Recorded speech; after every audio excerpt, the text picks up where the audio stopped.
many of us will stop before the first ask.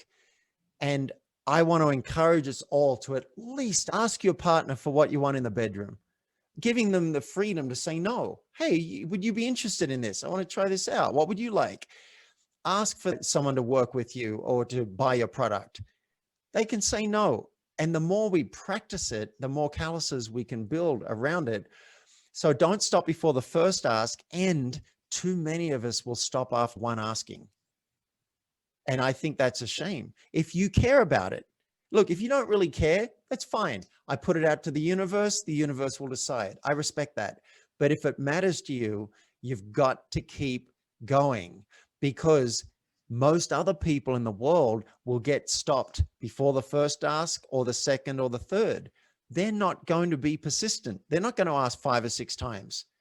Keep on going until someone lets you know, hey, I'm a no to this. Okay.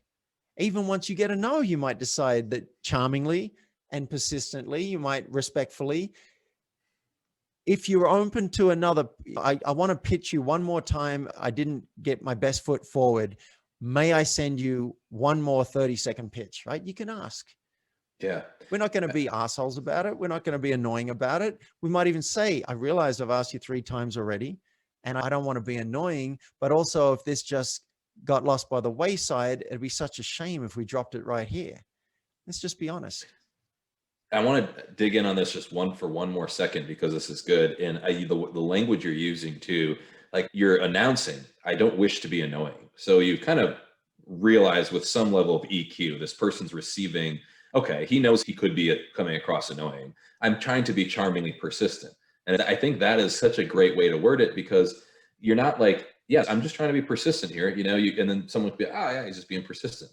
That's cool. It's so much different the way you worded that. Is there other ways you can kind of like structure it? Because I get LinkedIn pitches all the time. I feel like that's all that they do on LinkedIn is just persistently pitch me, and I just ignore all of them. But if I saw something like that's like, wow, this person recognized they could be coming across annoying. So I'm like, yeah, you are cool. And he's I see what you're doing. It's different. Yeah. So I think you just, in a nutshell, encapsulated the power of the book that we're writing right now. So the book's called Name That Mouse.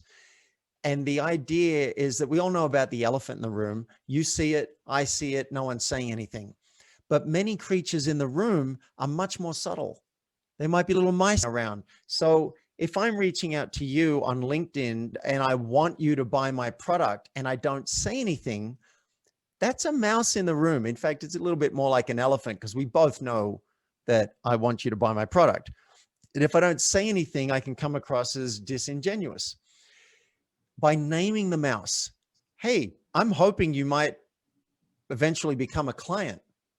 For now, this is my goal. This is my aim. I'd like to help you in some way so that you can see the value of what I have. That's an example. I just made this up off the top of my head because it's the truth, and I'm naming my own mice.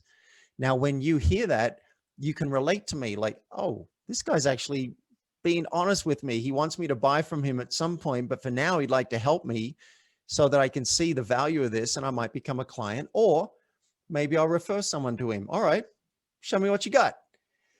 So the principle is the truth.